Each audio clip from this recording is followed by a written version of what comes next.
Bonjour à tous, bienvenue à la maison. Alors aujourd'hui, on se retrouve pour faire une recette de lapin en partenariat avec la marque Le Lait Pirio.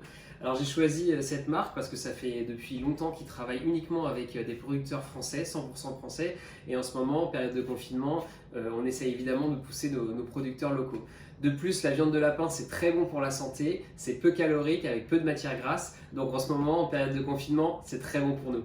Alors on va réaliser une recette de roulade de filet de lapin Le Lait Pirio avec du jambon cru de Vendée et des courgettes confites avec des petits poivrons confits aussi et une sauce tomate. Alors pour réaliser cette recette, j'ai besoin de filet de lapin Le Lait Pirio. Je vais prendre une tranche de jambon cru. J'ai choisi un beau jambon de Vendée. Alors j'enlève la couenne. Je vais disposer mes filets de lapin sur mes tranches de jambon cru. Et je vais les assaisonner. Je vais venir délicatement rouler mes petits filets de lapin. On va prendre nos petits poivrons. Donc je vais faire quelque chose de très simple. On va juste les couper en 4. Voilà, une fois que j'ai mes petits poivrons qui sont coupés, je vais les mettre directement dans ma plaque, à côté des roulades. Ensuite, je vais arroser généreusement avec un peu d'huile d'olive. J'oublie pas l'assaisonnement sur mes petits poivrons. Et j'enfourne le tout à environ 190 degrés pendant environ 15 minutes. Je vais réaliser maintenant la garniture. Donc c'est très simple, on va faire des tagliatelles de courgettes. Donc c'est les premières courgettes, on commence à arriver dans la saison. Pour réaliser mes tagliatelles de courgettes, je taille mes courgettes à la mandoline. Si vous avez une mandoline qui peut tailler directement en tagliatelle, c'est encore mieux. Sinon, vous faites comme moi, on va le faire au couteau. Alors une fois que j'ai toutes mes bandes de courgettes de tailler, maintenant je vais pouvoir tailler mes tagliatelles. Alors maintenant qu'on a fini de tailler nos tagliatelles, on va passer à la cuisson. Donc pour la cuisson, c'est très simple. On fait ça dans une poêle.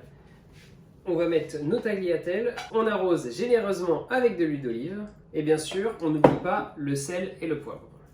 Une fois que nos tagliatelles sont prêtes et assaisonnées, on les fait sauter vigoureusement à la poêle. Une fois que nos tagliatelles de courgettes sont cuites, on va les laisser tranquillement dans la poêle pour qu'elles puissent bien s'imbiber d'huile d'olive, pour bien avoir un goût un peu confit, mais à la fois il faut qu'elles restent croquantes. Donc attention de ne pas trop les cuire, parce que les courgettes c'est bon quand ça reste un peu croquant sous la dent. 15 minutes et c'est prêt. On va prendre notre petite filet de lapin. La graisse du jambon, ça a permis un petit peu de nourrir la viande de lapin pour pas qu'elle soit sèche. Et du coup, ça va comme ça permettre de pouvoir donner un bon goût à nos petits filets de lapin. Et voilà, on a un beau lapin qui reste bien juteux, avec une jolie petite couche de jambon autour. Ça va être excellent ça. Alors maintenant, on va mettre la sauce tomate dans les tagliatelles. Donc, on a nos tagliatelles qui ont eu le temps de confire un petit peu avec l'huile d'olive. Je vais ajouter 2 cuillères de sauce tomate. Je vais bien mélanger le tout. Et maintenant, on va passer à ma partie préférée, le dressage. Alors, pour le dressage, je vais commencer par disposer mes tagliatelles au fond de mon assiette. Ensuite, je vais venir y mettre 3 morceaux de lapin.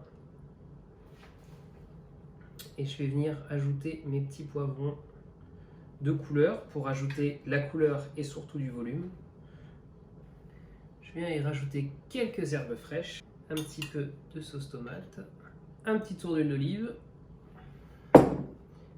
petite pointe de fleur de sel. Et voilà, une recette très simple à réaliser à la maison avec le lapin Le Lait Pirio. Maintenant, c'est à vous de jouer. La marque Le Lait Pirio vous offre un dîner gastronomique dans mon restaurant. Pour jouer, c'est très simple. Vous devez réaliser cette recette et parmi les plus belles recettes, une seule sera tirée au sort et sera le grand gagnant de ce jeu concours. Pour réaliser la recette, vous devez utiliser les mêmes ingrédients. Attention, tout compte. La présentation, le dressage évidemment, les couleurs, les cuissons. Et c'est moi qui sera le juge. Je vous souhaite à tous une très bonne chance et à très bientôt pour une nouvelle vidéo.